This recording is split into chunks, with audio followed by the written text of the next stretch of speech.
Good morning to our viewers in the United States. Good afternoon to those in Europe. My name is Johan Fleck. I'm the acting director of the Europe Center here at the Atlantic Council.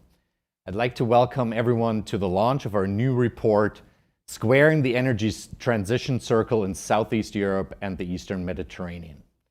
This report by our Europe Center Senior Fellow Katerina Soku could not be more timely. Energy security has been a key priority for Greece and for Europe as a whole. But Russia's invasion of Ukraine has brought Europe's energy dependencies into sharper focus than ever. And it has created an unprecedented urgency to address these dependencies across the board. Against this backdrop, joint efforts by Greece and the United States to diversify the energy sources of southeastern Europe are gaining new relevance.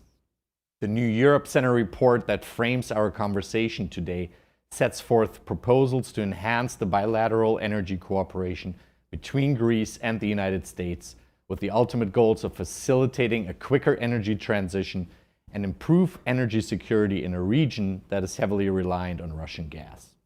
The report's recommendations include proposals for the United States to support Greece's transformation into a regional energy hub, leverage Greece's position as a top producer of renewable energy, and support electricity interconnectors between Europe, Asia, and Africa. I look forward to this morning's discussion on how Greece and the United States can strengthen their cooperation on an energy transition that we all want to see, for geopolitical, economic, and environmental reasons. Let me thank our speakers for joining us for this conversation, and a special thank you, of course, goes to our partners for this project, the American Hellenic Chamber of Commerce, and especially Nikos Bakatselos and Elias Spirtounias. And last but not least, to all of the policymakers and experts who participated in the workshops and interviews as part of this project and provided insights for this report.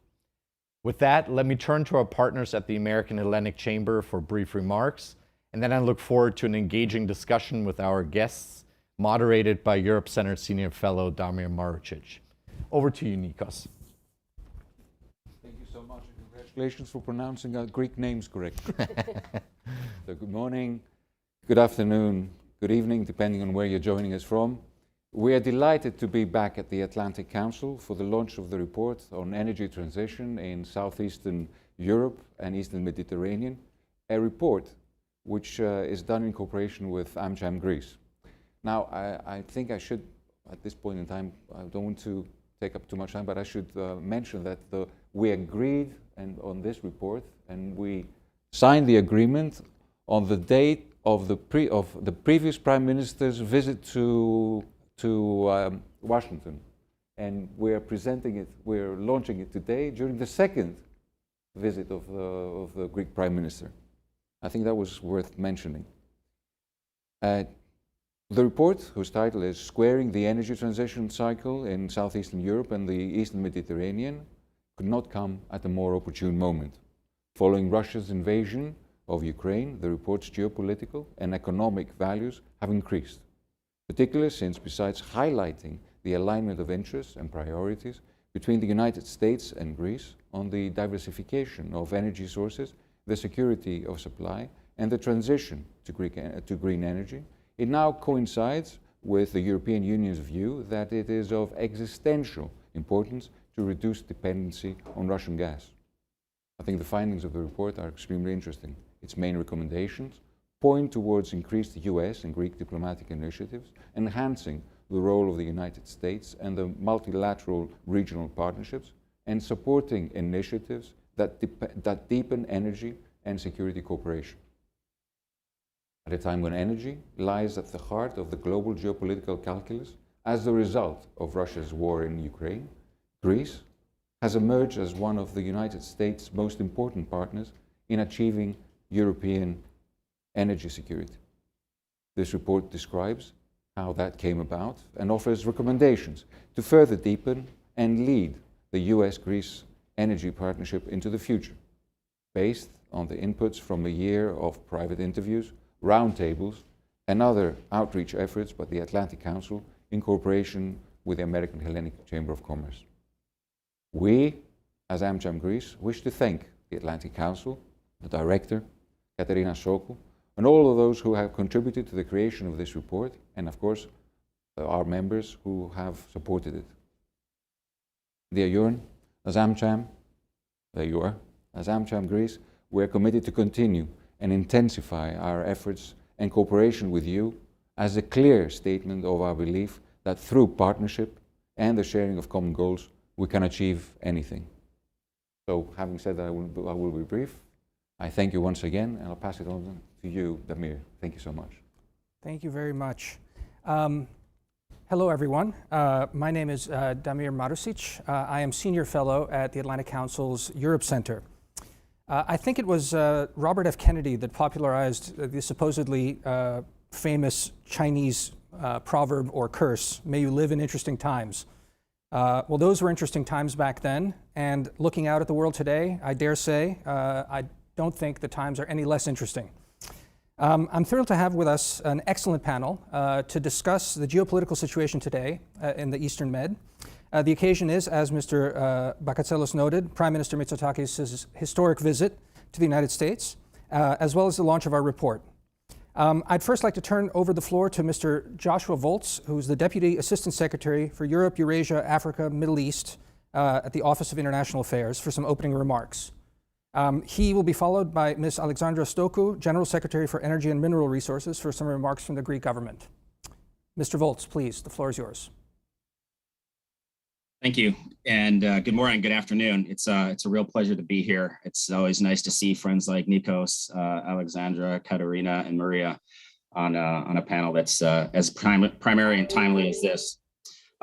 Look, we've already heard a number of remarks about the geopolitical circumstances that are really driving and accelerating what was already a number of initiatives that were of significant importance to Europe and the Eastern Mediterranean. So I don't want to spend a lot of time on that. But I do want to talk a little bit about this report that the Atlantic Council under Katerina's leadership have put out, which I think is an extremely good report, hits really on all of the top issues in a very concise way. With this accelerated drive towards transition in Europe, and not just of sources, but of types of energy, it's important that we look at what's happening right now, not just as a repositioning, but also as a recalibration within the energy transition in Europe. The geopolitical necessity to move away from unstable resources and unstable suppliers like Russia has only made more acute the need to accelerate the transition to cleaner and greener energy sources. This is something that Greece has been leading on for quite some time, which is really an advantage that Greece has as a first mover in this space in the region. And so really have to give credit where credit is due to Greece in being kind of ahead of the curve there. The idea of transition is one that by definition is not sequential. Things have to happen in parallel. There has to be an overlap between one source and one type of energy to another. And I think that's one of the things that this crisis in Europe is highlighting for us. I'd like to go back just for a second to the broader European context and where Europe is in terms of its thinking on transition and the ability to finance the transition and the projects that are going to be needed to both achieve energy security, which is diversification, not just of resources, but of types of resources and also of infrastructure. And when the European Commission added gas projects to the list of projects that can be financed under and considered green, they did so with an important caveat. And I think that's something that it's important that we remember here as we talk about the diversification of resources away from Russia and the important role that gas will play in that transition. And that is that there needs to be a 30% tail outside of any project that transitions that project away from the hydrocarbon resource and into a greener, cleaner, and carbon neutral energy resource. So the idea and the concept of future-proofing infrastructure is going to be something that's incredibly important as we think about moving in parallel towards greater energy security, energy diversity, and decarbonization. As we look forward, there's a number of pathways to greater diversification in Europe, but perhaps none more ripe and none more ready than the pathway that Greece represents into Eastern Central Europe and the Balkans writ large. and the infrastructure that is being put in place through the series of FSRUs that are existent and current and planned is going to be absolutely essential in breaking the dominance of Russian supply in the Balkans and in Eastern Europe. Unfortunately, these lessons for a number of our partners have come at a very acute cost. And as the United States, we're working very, very closely with those partners whose energy resources and economies are most acutely threatened by the destabilization that has occurred as a result of Russia's invasion, once again, of Ukraine. The fact of the matter is that there are going to be no quick fixes. And there's going to be a number of times where sacrifice is going to be required, but it's very clear, it's been made very clear by the president and by Secretary Granholm that we will stand by our partners and allies in the region to do whatever we can to make sure that their energy security needs and their economic growth needs are met. As we look forward, there's a number of opportunities for bilateral cooperation, and perhaps none more prescient than the congressionally mandated Eastern Med Energy Center. And I really do look forward to continuing to build that out with our colleagues in Greece and Cyprus and Israel, and making sure that that's a center that allows the transition to not only continue, but to turbocharge that and to really provide a platform for increased cooperation, but not just on a government to government basis, but also a platform where business to business cooperation can be accelerated, because at the end of the day, a lot of these projects are going to be very expensive and financing is going to be incredibly important. The private sector here in the United States stands ready to deploy a lot of those technologies that are going to be important for the transition in the over the horizon years as we move forward through this important transition. So with that, I will thank the panel and look forward to the conversation.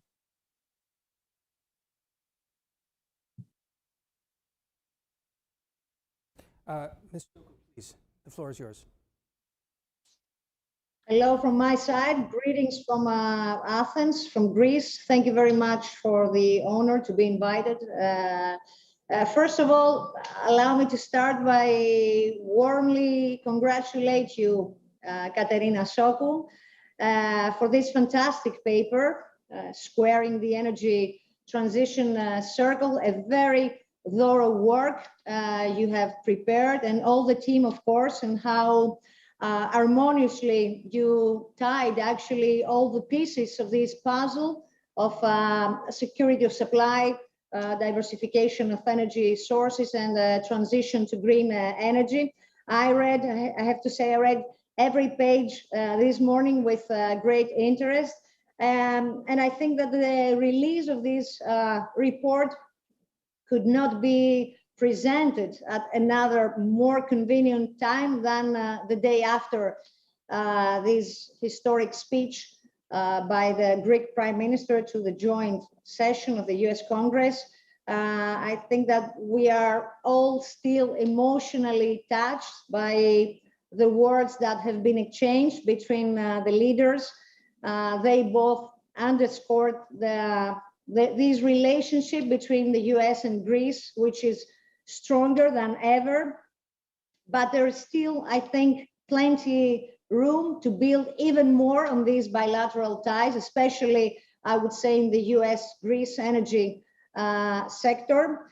And I think that Russian invasion, as you know, and its consequences have given rise to intensified efforts to all European member states to become independent from Russian gas.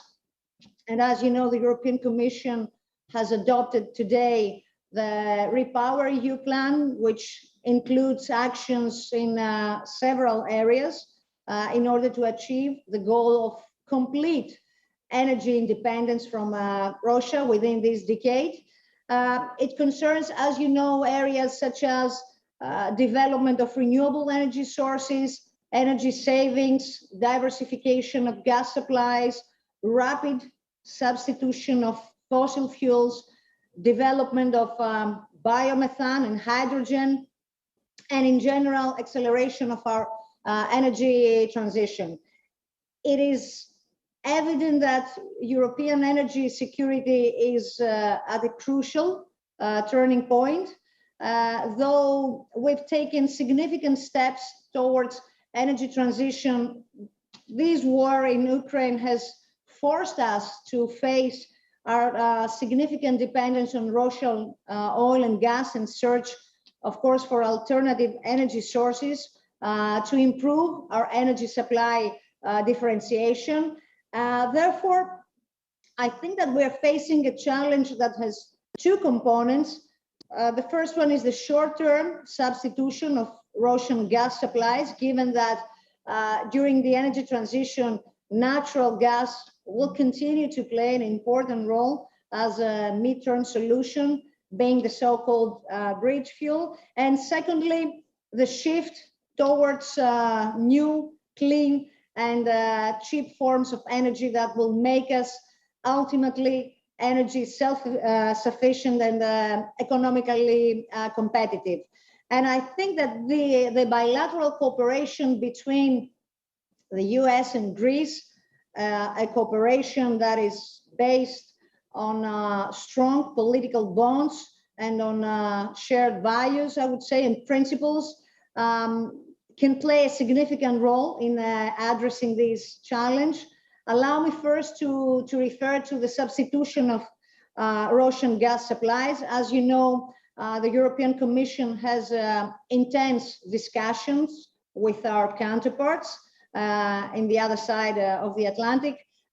President Biden and President von der Leyen, they have signed this joint statement with which they reconfirm this commitment to Europe's energy security and to accelerating the global transition to clean energy. So in this context, the US will export 15 BCM of natural gas this year to the European Union and up to 50 BCM each year until 2030.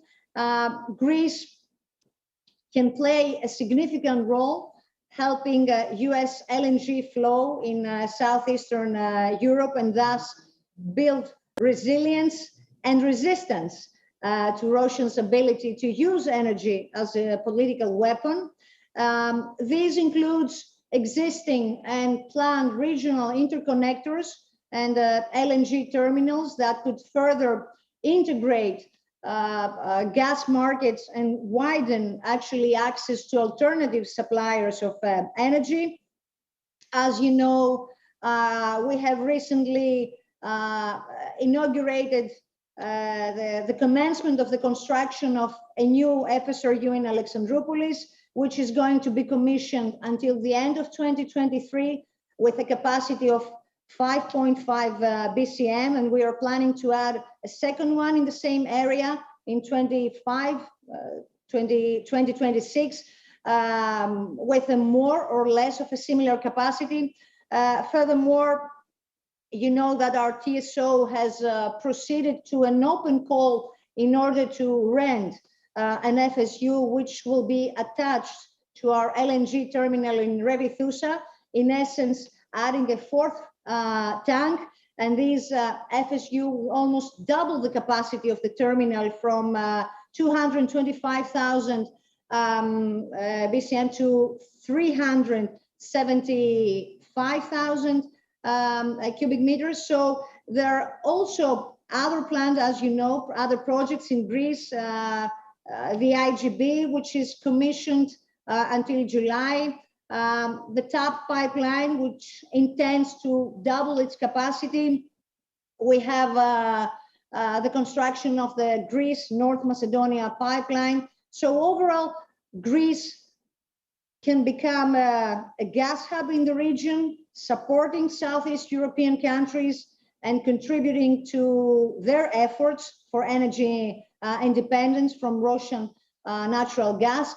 And this, of course, is interlinked with our bilateral energy relationship with the US, which is a positive, I would say, driver of progress towards energy security and supply diversification. We both share the goals of increasing energy diversification and security, and we both have presented constant progress in our cooperation through existing successful regional networks, like, for instance, the East Med Gas Forum and the 3+1 process.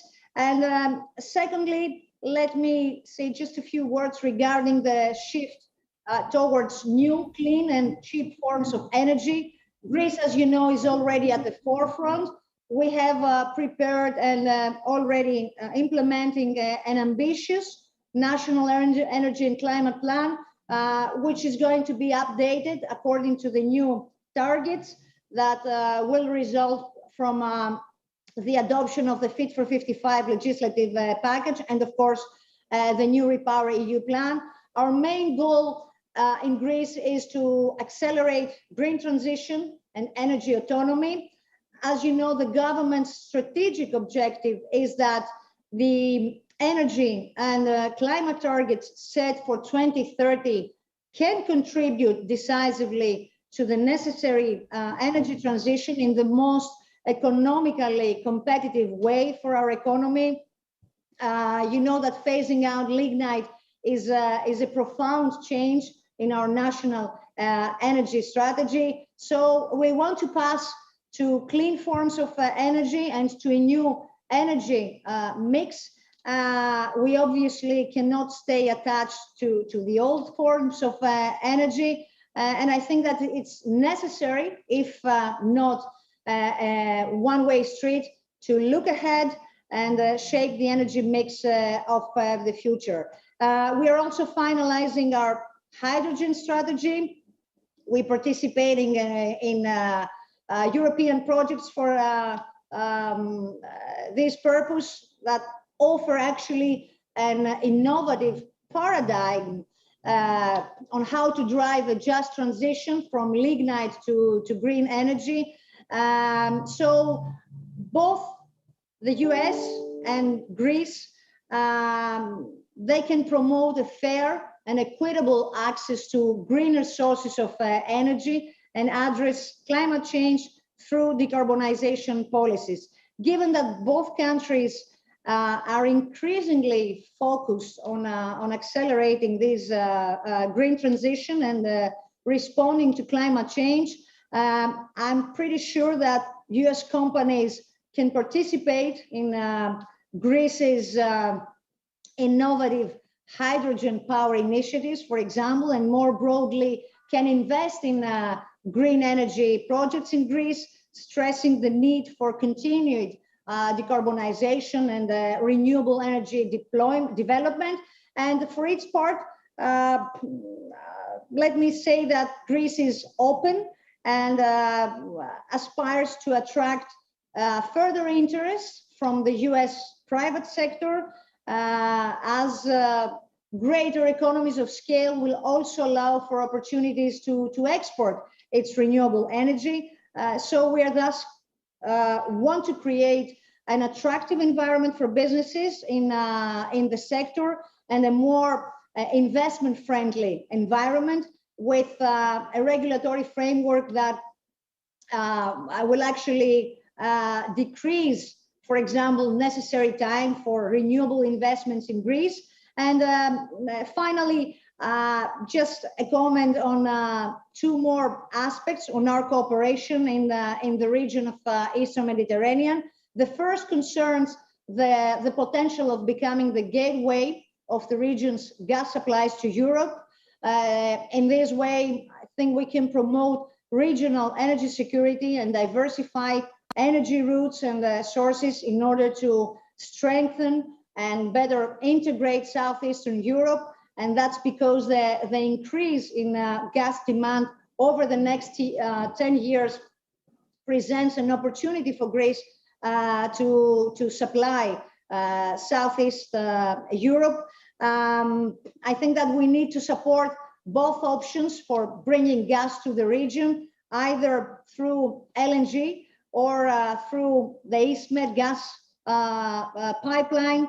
As you know, PCI project that until its completion, according to the new TENI regulation, to which recently Prime Minister Draghi referred, and which is clearly mentioned in the European Union external energy engagement strategy, which accompanies the Repower EU plan. And I think that our strong relationship with the main partners in the region, Egypt and Israel, can play a decisive role in this effort. And the second concerns the electricity interconnection with Northern Africa to transmit a green share of electricity from Israel, Egypt, and beyond. So opening the European market to renewable energy from a region that is particularly impacted by climate change. We are working, as you know, in this direction with the Euro-Asia interconnector and with the GREGI interconnector. To sum up, I think that our close bilateral ties can definitely play a significant role in addressing this double challenge on energy security and energy transition, taking into account the alignment of interests and the priorities between the US and Greece in the energy field, and of course regarding the recent geopolitical development. Knowledge transfer and innovative projects, business collaboration, I think can be part of these strategies. So thank you very much for your attention. Damir, over to you. Thank you, Minister Stoku. We have an excellent panel here on stage with us today for a further discussion. I have Mr. Konstantinos Fragogiannis, Deputy Minister for Economic Diplomacy and Openness of Greece. I have Ms. Maria Olsen, Director, Office of Southern European Affairs at the U.S. Department of State, and Ms. Katerina Soku, a fellow here at the Europe Center at the Atlantic Council and the author of the report. So we've gotten a very wide-ranging overview from our colleagues virtually. I'd like to maybe start the conversation here. We don't have much time, but maybe reflecting on this historic visit. So, Mr. Fragogiannis, let me turn to you first. Any reactions to the visit? Any concrete steps that you've seen that have come out of this? Next steps going forward? Well, first of all, good morning, good afternoon, good evening to everyone, depending on where you are. It was a historic moment in time, and I was there in the Oval Office with the Prime Minister and President Biden, and I was in the Congress, and I take particular personal joy and pride for being there. A very special moment in time. We had a chance to speak with the President and exchange views in all matters referring to defense and the economy, in reference to the crisis in Ukraine, the challenges in our region, as well as the opportunities in as far as energy, renewable energy sources, and what to do in the future for Europe and for Greece, and how the US can be supportive and benefit from it. So yes, we did talk about energy. We talk about the next steps. As was clearly said by my fellow Alexandros Doukou in Athens over this video connection, Greece is becoming a hub in the region for providing not only for itself, but also for Europe alternative sources of energy. Regretfully, as it was said in the Oval Office, Europe was naive to put all of its eggs into one basket, the basket of Russia, and as far as natural gas is concerned. And now we have to make sure that we diversify ourselves by providing different sources, whether it is the Azeri gas from Azerbaijan through TAP, the gas fields of Israel and Egypt, the gas fields and the availability of the United States towards providing natural gas to Europe. Lately, President Biden and President Ursula von der Leyen have had a discussion over this, and the US has availed plenty of it to Europe. So the right thing to do is to provide floating storage and regasification units in Greece and elsewhere to make available the enormous amounts of natural gas that are currently available in Israel, in Egypt, in Algeria, in Qatar, and of course in the United States. Thank you, Minister. Ms. Olsen, over to you. Again, general impressions. The thing that struck me from Mr. Volz's remarks was how the United States is now viewing these kinds of energy transitions and the importance of obviously balancing that these things can't all happen at once, that there's a parallel process on that. I also note that Secretary of State Tony Blinken convened a Zoom summit with the members of the 3+1. That is Israel, Cyprus, Greece, and the United States last week. So any thoughts on the visit now and steps forward on that? So first of all, I want to echo the Deputy Foreign Minister's assessment of the visit. It was a wonderful opportunity to celebrate the end of the Greek bicentennial. We had hoped to have the Prime Minister in Washington earlier in the year, but because of the pandemic, we're unable to. So now we start off on the first year of the next 100 years. I think this is a moment where we are celebrating our shared commitment to democracy and democratic values. And I think that with what is happening in Ukraine, with Russia's war of choice, we are all seized by the importance of making this transition away from Russian energy sources. So I just think it is the right moment. The US is committed to working with Europe and with our very close ally and partner Greece on seizing these opportunities here. Katerina, you've been working on this issue for the better part of a year, perhaps even longer, really, and the report, congratulations on it. Okay. Any concrete steps? I mean, you've also been following this visit very closely. You know, from the work that you've done, the recommendations that are in the report, which is launching today, any takeaways that you had from the visit that apply from your report? Thank you, Damir, and I would like from my part to also thank all my colleagues here at the Atlantic Council, our partners AmTam, and the scientific advisor of the report, also Professor Magnatis, who helped me get here, and thank you all for being here with me. But if anything, I would say that this visit makes me more confident that a lot of things that we are proposing will actually be carried through, right? And we just heard Joshua Volt saying that you know, they're looking for opportunities to kickstart the U.S. East Med Energy Center. This is something that will will be of immense importance to deepen the cooperation and bring it to the business sector, like he mentioned as well, but also focus on the geopolitical aspects of it. So that's one part. Continuing to support Greece as an energy hub by maybe finding opportunities to support specific projects through the Development Finance Corporation here in the United States, or other innovative ways of financing such projects, but also leveraging the green transition targets that the Greek government has, and of course the US government as well.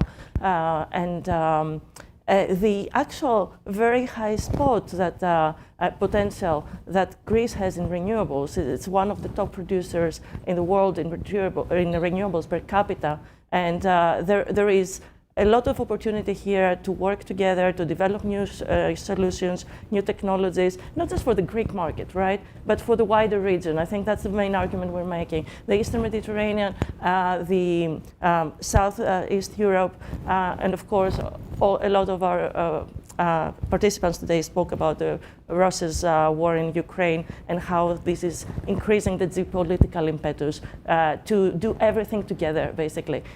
Proceed on all fronts and do as much as we can in order to increase our energy security at affordable prices, frankly. Mr. Figarianis, I think the Western Balkans were mentioned once, and Greece has been very much, I think, leading as Europe's partner for the region.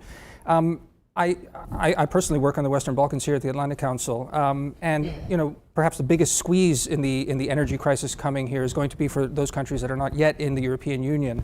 How does Greece see its role of leadership in the region, especially on the energy question, especially given everything that we've discussed right now?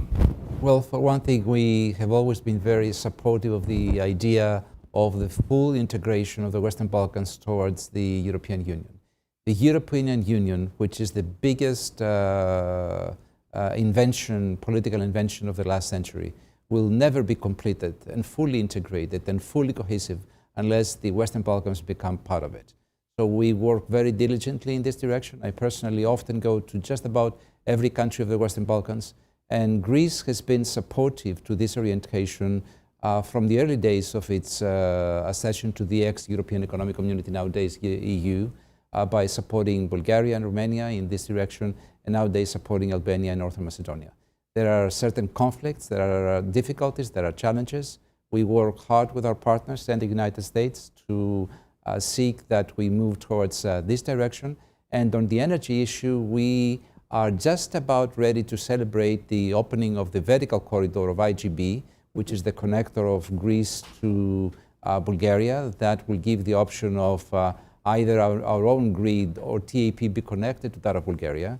And this, in this way, the United States, for example, could easily trade gas towards Bulgaria, which, by the way, is nowadays quite dependent on Greece, especially considering the recent crisis with its payments to Russia. So Greece is becoming again very critical in this direction. Same applies to Northern Macedonia. We have signed an agreement on an interconnector between our own grid and that of Northern Macedonia. And from there, both from Bulgaria and Northern Macedonia, one could reach even Ukraine, as was said yesterday by my Prime Minister, and the rest of the southeastern European countries. We are committed to it. We are working diligently in this direction, and we believe that Greece could easily become a hub for that region in as far as natural gas, but also RES, as was said earlier, renewable energy sources. We've already approved and permitted more than 5 billion euro of investments in renewable energy sources, very innovative, very high tech, and not just photovoltaic cells and wind farms. And there is another 7 billion coming up in the pipeline. So there is a tremendous investment that is taking place in Greece as we speak in green energy. And also, let's not forget the electricity connection between Northern Africa that provides cheap green energy to Greece and from there on to Europe. Ms. Olsen, you know, I think it's very clear in Katarina's report, but also the discussion we're having here. The real challenge is balancing the green agenda and the energy security agenda. And again, there clearly is a way forward, as your colleague and you were mentioning. But to press you in a little bit further on that, the future of, say, Eastern Med gas and how the United States is looking at that. There was talk about, you know, a pipeline, a long discussion about the Eastern Med pipeline. Now I understand there's talk about electricity interconnectors. What's the future of Eastern Med gas for Europe and for European security at this point, as far as you can say, given how early it is still in these discussions? Thanks so much. Well, my job really is to speak about U.S. policy as it exists now and not to speculate on what the future will bring. But what I can say is you're absolutely right that we are in this moment of transition, and the U.S. supports, obviously, a cleaner, greener way that we power the world.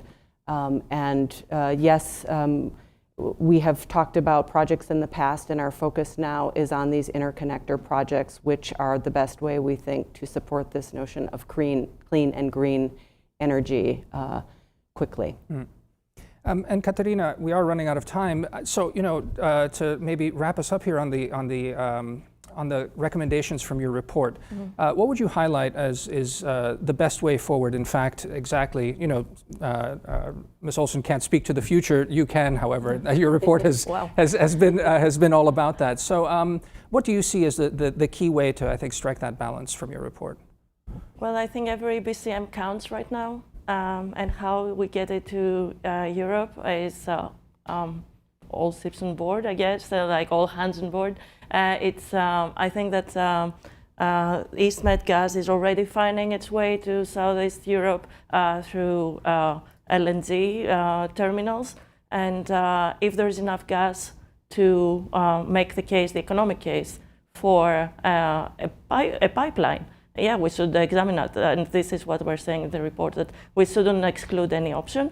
But it's not just about the East Med gas. It's like bringing as many sources, energy sources, and facilitating and accelerating the renewables that the region has an immense potential, especially in the Eastern Mediterranean, to bring renewable sources of energy to Europe. And that will further facilitate the energy security of the region, while also working on our major goal, which is mitigating climate change, right?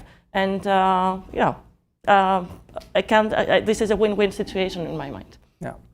Well, we are out of time here. I'd really like to thank our panelists here for joining us. And I would really encourage everyone out there watching to head to the Atlantic Council's website to have a look at Katarina's new report. Download it, read it. It's chock full of incredibly interesting and detailed policy proposals.